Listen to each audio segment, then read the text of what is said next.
Hello everyone, my name is Ritvika Vyas, your science mentor for class 8th.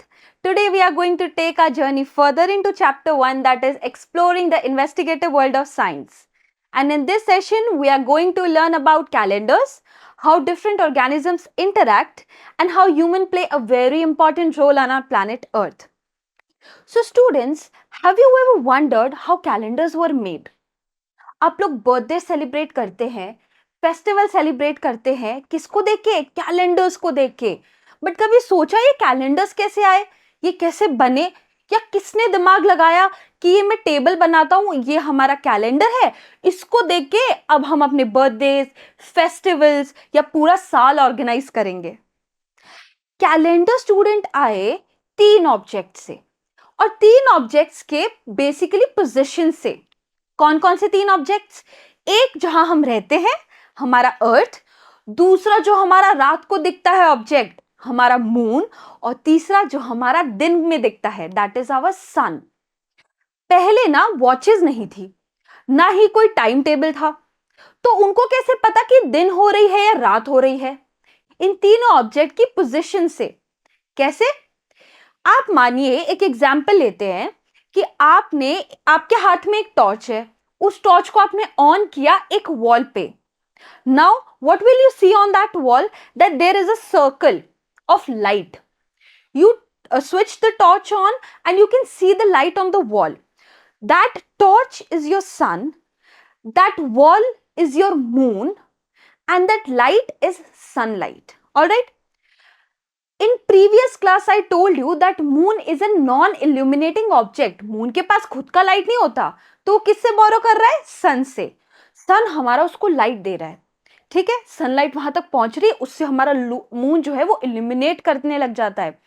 लेकिन अब मान लीजिए उस टॉर्च के बीच में I put something, I put an object, तो वॉल पे क्या आ जाएगी? उसकी शैडो आ जाएगी। सिमिलरली उस ऑब्जेक्ट की तरह हमारा अर्थ जब सनलाइट और मून के बीच में आ जाता है, तब मून पे भी शैडोज पड़ती हैं, ठीक है? इससे हमें क्या समझ में आया? इससे हमें यह समझ में आया कि जो आप मून की फेजेस देखते हैं ना, अमावस और पूर्णिमा, जिसको हम क्या बोलते हैं? New moon and full moon. Full moon is your Purnima and Amavas is your new moon. और उसके बीच में जो क्रिसेंट शेप मून, ये सब आप देखते हैं। कैसे देखते हैं? क्योंकि अर्थ सनलाइट के बीच में आ गई, इसीलिए हमें मून के डिफरेंट फेजेस दिखते हैं। तो बहुत साल पहले कुछ लोगों ने ये ऑब्जर्व किया कि ये जो मून के फेजेस हैं, ये हर साइकिल में रिपीट हो रही है। पहले मून बिल्कुल ब्लैक हो जाता है, फिर कुछ उसमें लेयर्स बनती हैं, फिर एकदम से वो इल्यूमिनेट हो जाता है, और फिर वो धीरे धीरे फिर से कम होने लगता है।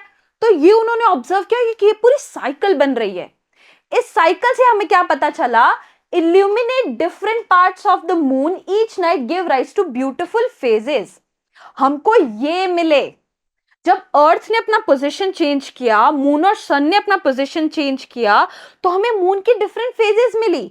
मैंने आपको टॉर्च वॉल का एग्जांपल दिया ना, और बीच में जो ऑब्जेक्ट है वो हमारा अर्थ है, उसी से ही ये मून फेजेस मिली। अब ये मून फेजेस उन लोगों ने देखा कि हर टाइम में चेंज हो रहा है, ये हर साइकिल में रिपीट हो रहा है। पहले मून ब्लैक था, फिर वो धीरे धीरे धीरे पूरा व्हाइट हुआ, फिर धीरे धीरे धीरे वापस ब्लैक हो गया। तो उन्होंने सोचा कि ये तो एक साइकिल बन रही है, तो क्यों ना हम इससे अपना टाइम टेबल सेट कर सके, है ना? तो इन्होंने क्या किया? इन्होंने पहले देखा वॉचिंग मून्स फेजेस, ठीक है? तो मून से हमने क्या देखा कि उसके हमें फेजेस दिख रहे हैं, एक साइकिल में वो फेज हो रही है रिपीट। तो उससे भी हमने एक अपना कैलेंडर, अप्रोक्सीमेट कैलेंडर तो आप सेट कर ही सकते हो, एक रफ साइकिल है। मान लो कि 15 डेज में मून ब्लैक से व्हाइट हो रहा है। Just for you to understand it easily, let's say वो ब्लैक से व्हाइट हो रहा है 15 डेज में, फिर वापस 15 डेज में वो व्हाइट से ब्लैक हो रहा है, and this cycle keeps on repeating. उनके लिए सबसे अच्छा ऑब्जर्वेशन क्या था? सन एंड मून। और उन्होंने वही किया कि ये कैलेंडर हम बनाएंगे 15 डेज का, है ना? फिर उन्होंने ऑब्जर्व किया कि हम अगर मून को ऑब्जर्व कर रहे हैं तो हम सन को भी ऑब्जर्व कर सकते हैं। सन को उन्होंने कैसे ऑब्जर्व किया? कि ये राइज हो रहा है और सेट हो रहा है, मतलब हमारा दिन शुरू हो रहा है और हमारा दिन खत्म हो रहा है। तो इससे इन्होंने क्या सोचा कि मून से छोटा पीरियड है ये, मून को तो टाइम लग रहा है अपने फेजेस चेंज करने में, लेकिन सन तो बड़ी जल्दी चेंज हो रहा है, जल्दी से सनराइज होता है, जल्दी से सनसेट होता है। इससे इन्होंने लगाया होगा कि इसको हम एक डे बना देते हैं, है ना। उसके बाद उन्होंने ऑब्जर्व किया नेचुरल फिनोमिना, नेचुरल चेंजेस, कैसे, जैसे गर्मी आई, समर्स, उसके बाद आती है रेन्स, उसके बाद आती है विंटर्स, विंटर के बाद फिर आता है स्प्रिंग, स्प्रिंग के बाद आती है फिर से समर्स। तो उन्होंने ऑब्जर्व किया कि ये जो साइकिल है ये रिपीट हो रही है। हमें गर्मी लग रही है, फिर हमने बारिशें देखी, फिर हमें लग रही है सर्दी, फिर वापस से स्प्रिंग आ रहा है, मतलब वापस से फ्लावर्स ग्रो कर रहे हैं, उसके बाद फिर से हमें गर्मी लग रही है। ठीक है, तो ये क्या हुआ, ये हो रहा है साइकिल में, रेपिटेशन में। तो इससे उन्होंने ये स्टडी किया कि ये हमारा पूरा ईयर बन सकता है, बन सकता है ना। जब रेपिटेशन हो रहा है सीजन्स का तो हमारा पूरा ईयर बन सकता है। कुछ इसी तरह से हमारे कैलेंडर्स बने होंगे कि हमने मून फेज से हमारा मंथ बना लिया, सन से हमने अपने डेज बना लिए, और ये जो नेचुरल फिनोमिना है ना, इन ये जो चेंजेस है इससे हमने अपने ईयर्स बना लिए। तो स्टूडेंट्स मुझे एक बात बताइए, इससे हमारे जब ये फर्स्ट कैलेंडर्स आए, अब देखिए कितनी इंटरेस्टिंग चीज है कि हम अर्थ पे बैठ के दूसरी सेलेस्टियल बॉडीज मतलब हमारा सन, हमारा मून, है ना, इनको देख के हमने अपने कैलेंडर्स बना लिए। कितनी फैसिनेटिंग बात है कि जो बॉडीज हम टच नहीं कर सकते उनको हमने ऑब्जर्व करके हमारे कैलेंडर्स बना लिए, है ना। ये इंटरलिंक कितना इंटरेस्टिंग हुआ। ऐसा ही कुछ इंटरलिंक हमारा होता है हमारी प्लैनेट अर्थ में। अब इंटरलिंक अर्थ पे कैसे हुआ, हम सबके बीच में, हम, हमारे पेड़ और हमारे जानवरों के बीच में। ये क्या बनाते हैं, ये सब हमारा इंटरलिंक करके इकोसिस्टम बनाते हैं। इकोसिस्टम मतलब कि ये सारे इंटरैक्शंस करते हैं। मान लीजिए कि मैं और आप, वी आर ह्यूमंस, अगर प्लांट्स नहीं होते तो क्या हम लोग सरवाइव कर पाते, बिल्कुल भी नहीं। तो हमने किससे इंटरैक्ट किया, प्लांट से। हमने एग्रीकल्चर लिया, हमने क्रॉप्स उगाए, है ना। तो हमारे इंटरलिंकिंग में कौन कौन से हैं, ऑल लिविंग बींग्स, सारे लिविंग बींग्स जो इस प्लैनेट अर्थ पे हैं वो सब इंटरलिंक करे हुए हैं, सब एक दूसरे से इंटरैक्ट करते हैं। ग्रास, ठीक है, इट्स अ प्लांट। ग्रास को कौन खा रहा है, डियर, डियर को कौन खा रहा है, लायन। तो सब इंटरलिंक हुआ ना। अगर ग्रास नहीं हुई तो डियर ही नहीं बचेंगे, है ना, उनको खाने को नहीं मिलेगा। और अगर डियर्स नहीं बचे तो हमारे लायंस भी नहीं बचेंगे। क्यों, क्योंकि लायंस को डियर नहीं मिल रहा। तो हर चीज एक दूसरे से इंटरैक्ट करती है, चाहे वो छोटा इंसेक्ट हो, हमारी वेल हो, ग्रासेस हो या ट्रीज हो, ये सब इंटरैक्ट करते हैं एक दूसरे से। लेकिन इन सब में कॉमन चीज क्या हुई जिसपे हम सब डिपेंड करते हैं, our air, our water and our sunlight. Any living being on this planet cannot survive without these three. Air के बिना आप सर्वाइव कर सकते हो, ना हम कर सकते हैं, ना प्लांट्स कर सकते हैं, ना और कोई एनिमल कर सकता है। वाटर के बिना ऑफ कोर्स नॉट, फिशेस तो बिल्कुल ही नहीं कर सकती, और हम और प्लांट्स भी नहीं कर सकते, है ना। सनलाइट के बिना, अगर सनलाइट ही नहीं हुई तो प्लांट्स फोटोसिंथेसिस कैसे करेंगे, प्लांट्स खाना नहीं बनाएंगे तो हमें खाना नहीं मिलेगा, दूसरे एनिमल्स को खाना नहीं मिलेगा, है ना। और अदर ऑर्गेनिजम्स, इन तीनों के साथ दूसरे ऑर्गेनिजम्स का भी होना इंपॉर्टेंट है। अगर एक भी ऑर्गेनिज्म एक्सटिंक्ट हो जाता है तो हमारी प्लैनेट अर्थ पे बहुत इंपैक्ट पड़ता है। एक्सटिंक्ट मतलब खत्म हो जाना, कि उसकी कोई स्पीशीज बची ही नहीं, एक सिंगल भी नहीं। अगर ग्रास नहीं हुई तो क्रॉप्स, डियर नहीं होगा, डियर नहीं हुआ तो लायन नहीं होगा। इसीलिए एक दूसरे का होना भी हम सबके लिए बहुत जरूरी है। वही हमारा क्या बनाता है, इकोसिस्टम। ये पूरा इकोसिस्टम है। फॉरेस्ट अपने आप में एक इकोसिस्टम है। एक और एग्जांपल इकोसिस्टम का बताओ, पॉन्ड, पॉन्ड में वाटर है, वाटर में फिशेस है, और पॉन्ड में वाटर और फिश के साथ साथ कुछ एक्वेटिक प्लांट्स भी हैं। जो प्लांट्स वाटर में ग्रो करते हैं उन्हें हम एक्वेटिक प्लांट्स बोलते हैं। वो अपने आप में एक इकोसिस्टम बनाते हैं। फॉरेस्ट अपने आप में एक इकोसिस्टम बना रहा है। क्यों बना रहा है, क्योंकि इसमें प्लांट्स भी होंगे और इसमें एनिमल्स भी होंगे, और ये लोग आपस में मिलजुल के रहते हैं। डेजर्ट अपने आप में एक इकोसिस्टम है।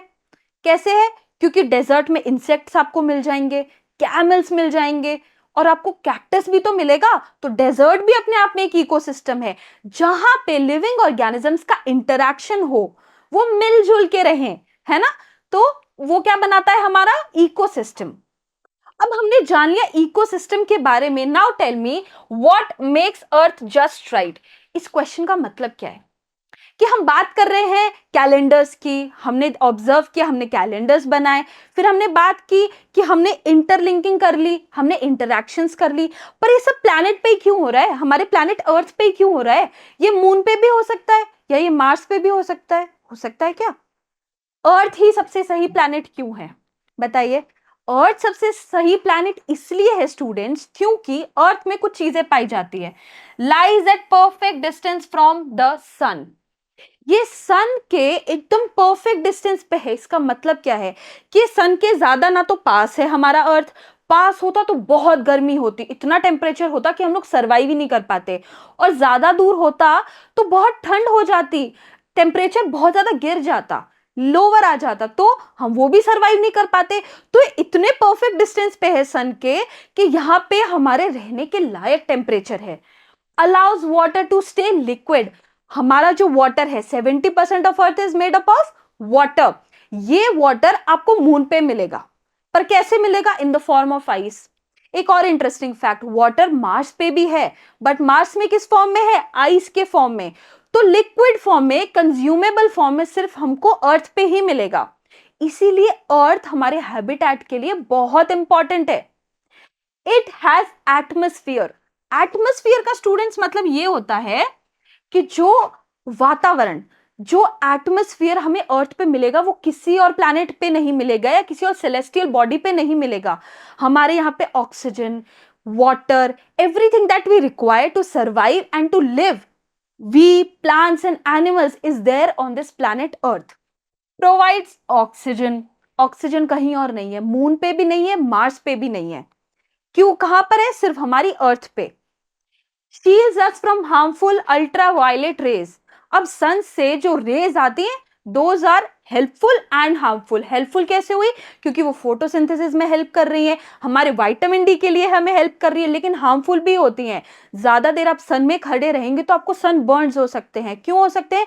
क्योंकि उसमें हार्मफुल अल्ट्रावायलेट रेज होती हैं। यही सेम रेज कैंसर कॉजिंग भी होती है, इन रेज से कैंसर भी होता है। तो हमारा जो अर्थ का एटमॉस्फेयर है वो हमें इस रेज से प्रोटेक्ट करता है। हमारे अर्थ के ऊपर ना एक तरह का लेयर होता है, ये रहा हमारा एटमॉस्फेयर, इसमें हमारी ऑक्सीजन है, और यही लेयर हमको सन की हार्मफुल अल्ट्रावायलेट रेज से भी प्रोटेक्ट करती है।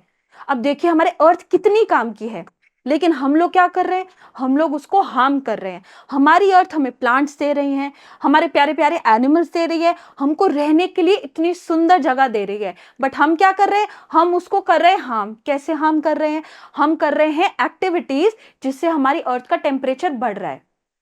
मैंने पहले भी बताया था कि अर्थ हमारे लिए परफेक्ट क्यों है, क्योंकि वो हमारे अर्थ से एक एग्जैक्ट सही डिस्टेंस पे है, ना ज्यादा पास में है ना ज्यादा दूर है।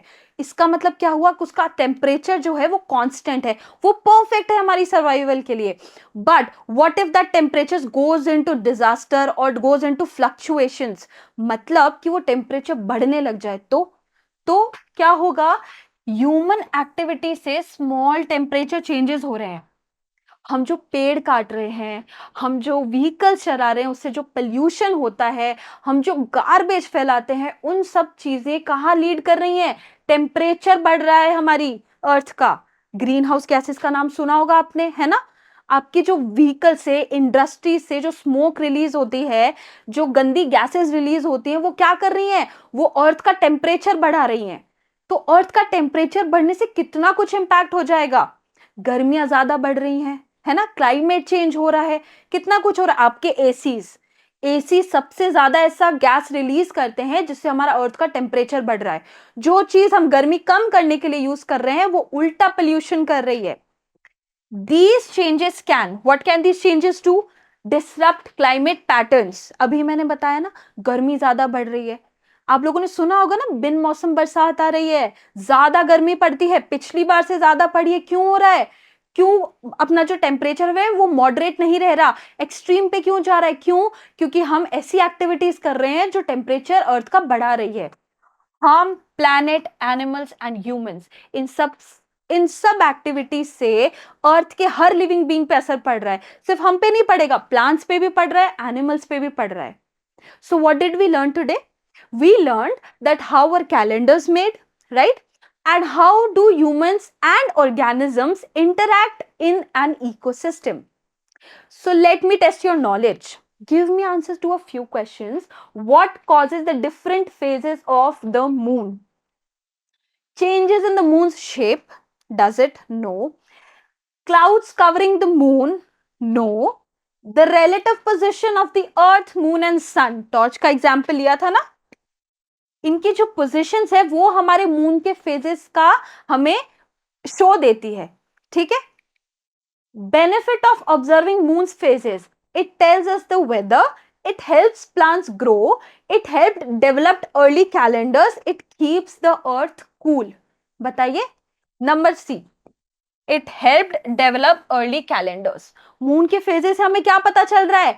कि एक साइकिल में चल रहे हैं, ये रिपीट हो रहे हैं, मतलब कि हमें इनसे अपने कैलेंडर्स मिले जो मंथली कैलेंडर्स है।